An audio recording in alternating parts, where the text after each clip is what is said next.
Hi everyone, my name is Pilot Build Cities, but you can call me Pilot. Today we're working on a review of the airports in Cities Skylines 2. I thought this would be a fun video to put together, just bring in my perspective as an airline pilot. For those that don't know, that is my day job. Cities Skylines videos are my second passion at the moment, but yeah, I wanted to review the airports, kind of give my opinion on them as well. So pretty excited to be here today. We're on the Archipelago Haven map. I chose this map because it doesn't have a lot of buildable area, some difficult terrain and that kind of stuff, so it'll really give us a good idea of what we're working with. And I've just put in some water and electricity treatment, but yeah, pretty basic services. So let's get started. Alright, so to begin, this is our starting square. We're playing with unlock all, and what we're going to do is we're going to unlock a few tiles, and first we're just going to unlock this whole island here. That's about a 4x3, so about 12 tiles, and we'll purchase those. We'll come in, and if we go into our airports tab, we'll have the airport and then the international airport as well. When it comes to the airport, it does give +5 attractiveness citywide, and it also boosts office efficiency, which is great. In the description, it's a small terminal runway that provides the city with flight connections, increases the attractiveness of the city and raises the effectiveness of offices, can be upgraded with airport services, a business lounge, and a cargo terminal. So grab that, and if we come out of this view, we can see it's a decent size asset for the most part. It requires road access, of course, and if you look on both ends, you do see there's kind of like these flight path markings, and we'll discuss that here in just a moment, but let's get the asset placed, and then we'll get it hooked up with a road connection here real quick.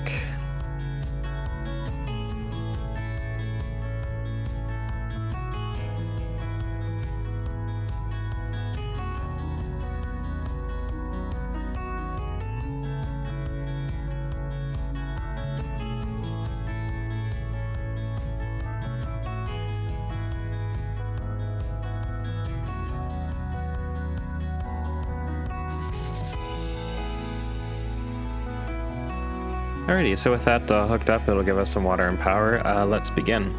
So overall, I feel like this airport is a pretty good size, and I appreciate that the trees kind of get removed, and that with the approach ends, you know, the building height will get limited on either end. You can see there still are some trees kind of here, but they're pretty young, so they're likely the game is factoring them as not an obstacle and that kind of stuff.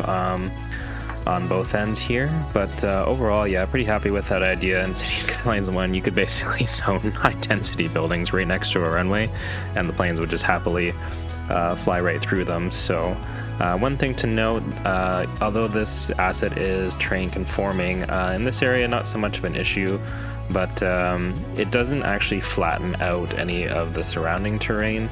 So for example, on this end, you see there's a hill right here, and kind of in real life, this could exist, but you know, definitely limits some of the airport's operations. So keep that in mind when you're placing these airports. You may need to place them in an area that's either more flat, or you may just need to come and flatten out some areas if you're looking for realism.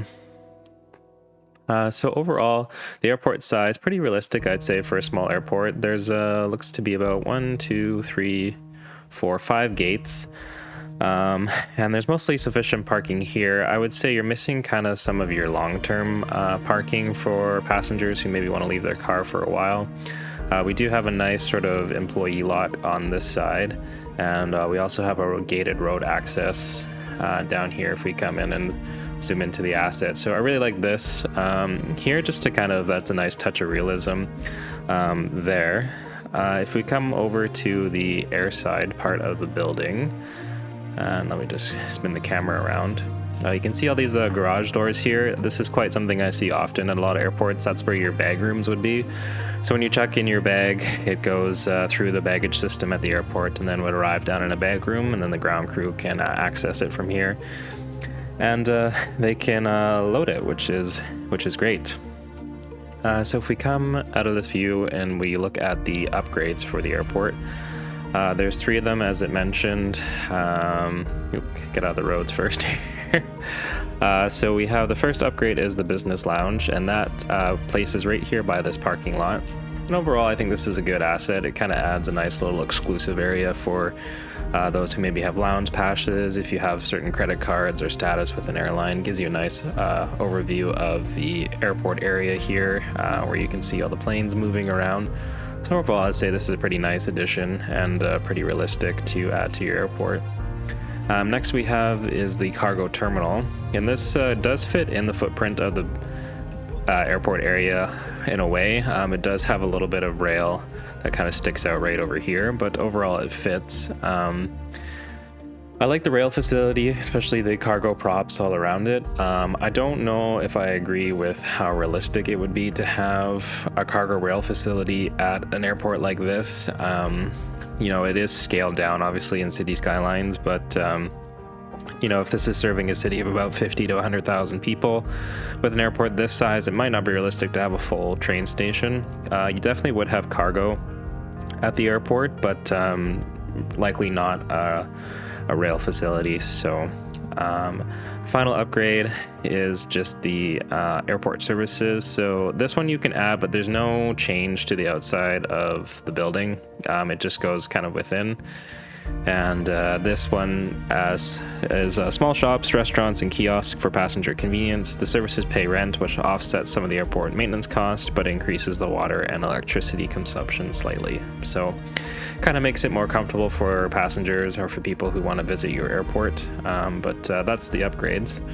A few other things I wanted to discuss. Looking at the airport tower, I do appreciate where it's located and the height of it. You know, you've got a good view of the airport apron here, as well as the runway surface and the taxiways. The only thing I would say is there's a gate over here, and this is kind of hidden. So, you know, depending on the airport and airport planning and all that kind of other stuff, you may or may not want to have the tower there. You could either move it to maybe this side of the airport, make it taller, or simply just relocate it to this side. As well, we've got like a little helipad office area here. Again, I do like the idea of it. However, it's kind of right next to the parking lot, and you'd have a lot of heli traffic moving in and out through here. So it might be better to maybe place it on this side of the airport, kind of away from the main passenger parking lot, as it would be very loud and you'd have to worry about the risk of rotor downwash, as we call it. And that's just the force of the air coming down from the blades of the helicopter on top. So, but yeah, overall, I'd say this is a pretty nice regional airport. So next I wanted to discuss the international airport, and you're wondering probably why am I zoomed out so far. This is a big asset. So again, if you're working in a map like this that doesn't have a lot of buildable area, you may have some difficulty placing this asset. If we kind of come over here to this island here, and we come in to unlock some more tiles, I'm going to unlock kind of basically this whole area here, and this is about 16 tiles. I think you could maybe get away with 9. Truthfully, I would maybe even just unlock this as well. So total, that's that's 16.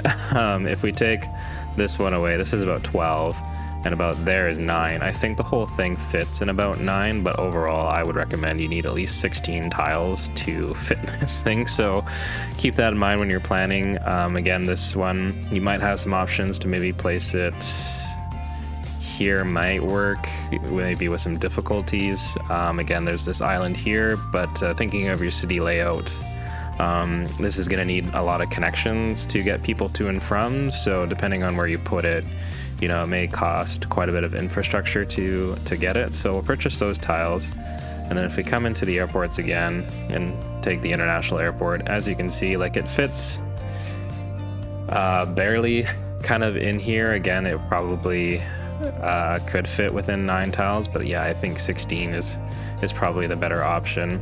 You do see here where the flight paths are that some of the trees get removed, but if I place it here and we zoom in, you can see that you know, there really is no terrain changes here, and so there's quite a bit of hill kind of on that side, mostly on this side as well. Like this would probably come with some difficulties here.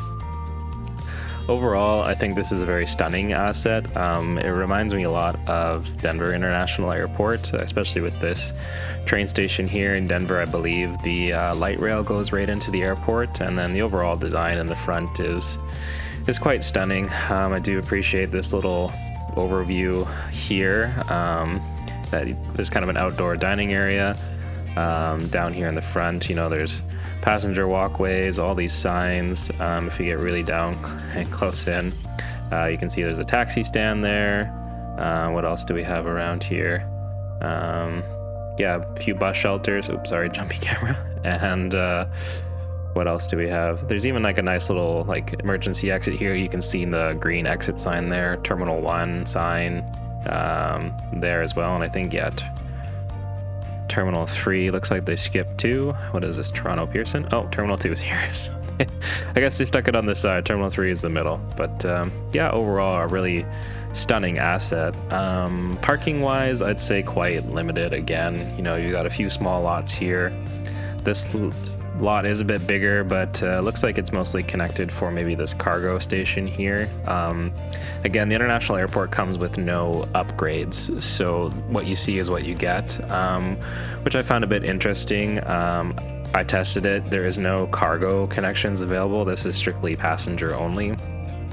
So I found that a bit strange, as likely at a bigger airport, you probably would have cargo rail here, especially an international airport. You'd have cargo kind of coming in all over the world and being connected to your supply chain. So something to keep in mind, you could always build a cargo rail facility here. I don't know if you would get any cargo planes landing, since I don't know if you can do cargo plane routes here, but we can always check. I guess, yeah, there's cargo plane routes, so there is that. I just found it interesting that they didn't include the cargo rail stations, so that's helpful. But yeah, you would have to build your own, and you know, you could also maybe even consider building a cargo port here maybe as well, especially in this map, considering that you know, this is kind of secluded on an island. But moving along, we've got a total of about, let's see, 4, 5, 6, 7, 8, 9, 10, 11, 12, 13, 14, 15, 16, 17, 18 gates, it looks like. Plus, I think there was about 4 cargo, 6 cargo. Okay. So that's a lot of gate space available, which is great. Again, probably scaled down, like at a big international airport, you probably have more than 18 gates, but overall, I think that this is a pretty good size. Detail-wise, like the parking areas, one thing I would kind of say is it's missing a bit of detail here. You know, normally there would be a buffer zone where ground service equipment would know that they could park, and so it would kind of outline the shape of where an airplane would go, so that you know, no vehicles would get hit by the aircraft as it's coming into the gate. As well, there is road access under here, and similar to the other airport, there is the bays for the baggage terminal, but it looks like this road here is just a solid wall, so not really great for, you know, there's no real road access on either side on or off the airfield, which realistically wouldn't really make sense because not everything kind of comes that way. Like, you'd have to come through one of these cargo facilities, so if there was any sort of construction going on or anything like that, they'd all get stuck trying to get through these cargo facilities instead. Another thing that I find is just the tower location. Again, it's a very nice, like, detailed tower. Again, you wouldn't really know how you could get access out here because there's no roads or anything like that. And if you kind of come down to the tower view a little bit, you can see that this side of the terminal over here is completely blocked from their view again, so you wouldn't really be able to control very well. And as well as this runway area is a little bit obstructed, so yeah, it would probably make sense to either make the tower taller by a little bit. At a major airport like this, you might have more than one tower, or maybe build it kind of right here in the middle, or something like that. So, but overall, yeah, I'd say that this airport is also fairly nice. So overall, pretty happy with these airports. We're going to come into the camera mode and go into nighttime, because a few things I just wanted to discuss about the airports at night as well. That was a nice shot though. Look at that sunset. Wow. I think if I needed a thumbnail, this would definitely be it for the video, but yeah, anyways, moving along. Put this dark. Come on. There we go. So if we come, go into this view instead. As you can already see, that airport's probably dark because there's no power to it right now. But coming over to the smaller airport, the most thing I noticed was that it is overall fairly dark. The apron is not very well lit. You wouldn't really be able to see, pardon the camera view, sorry, struggling to see here. You wouldn't really be able to see where the parking lines are. They're pretty obstructed. For aircraft safety as well, when they're unattended, as we would say, they need to be parked in areas that are well lit so that they can be monitored and supervised by any sort of airport security and that kind of stuff. So if it's parked on some dark location, even on this apron, like that kind of is a bit of a risk for the safety. If we come over here to the runway lighting, fairly realistic. Nice to have the centerline lighting and the red end zones here, as well as the stop bars are lit. Runways are white around the edge, but it should have blue lights here for this taxiway. So this could be very easily mistaked for a runway instead of a taxiway from a realism perspective. And again, I do appreciate, like, as you come down the runway here, the lights start to alternate white and red. That's very realistic as well. That lets the pilots know, especially in low visibility, that the runway end is coming pretty soon. And then this end part is red as well to let you know that's the end of the runway. Normally on this end, though, you would have green lights, and they're kind of here. It's pretty faint, though. They would be a lot brighter to let you know this is the landing end of the runway. And usually these lights here instead are further back. They're off the runway surface and that kind of stuff. So overall, yeah, just a little bit of lack of lighting and realism when it comes to the lighting. It's the same on the international airport. I looked pretty similar, so I won't go over there again because it's pretty dark. Yeah, we'll come out of this view. And then one final note on the runway markings. It's good to have these ones here. These are kind of like what would mark the touchdown zone, as we'd call it, but they typically don't extend through the whole runway. You know, you kind of like get to a certain point where they stop, and then you know, that's the end of the touchdown zone, so that kind of stuff. So this marks the threshold. This is where the plane would ideally touch down. And then, yeah, you would kind of wouldn't really see these many of the single blocks because this runway is pretty short. It's similar over here on the international airport as well. This runway is kind of short and same thing. It's just a little bit not realistic. So overall, I'd say Colossal Order and Paradox have done a really good job with these airports. A few minor details, things that they could maybe change, in my opinion, to make them a bit better. But yeah, I really hope you guys enjoyed this review of the airports. If you're involved in aviation at all, feel free to head over to my Discord and we can discuss more there, or comment below and let me know what you think. If you're an airport planner, airport manager, air traffic controller, anything like that. Yeah, there's a small community on my Discord just starting, but yeah, I would love to have more people over there. Thanks again for stopping by. I hope you guys enjoyed today's video, and we'll catch you next time. Take care. Bye-bye.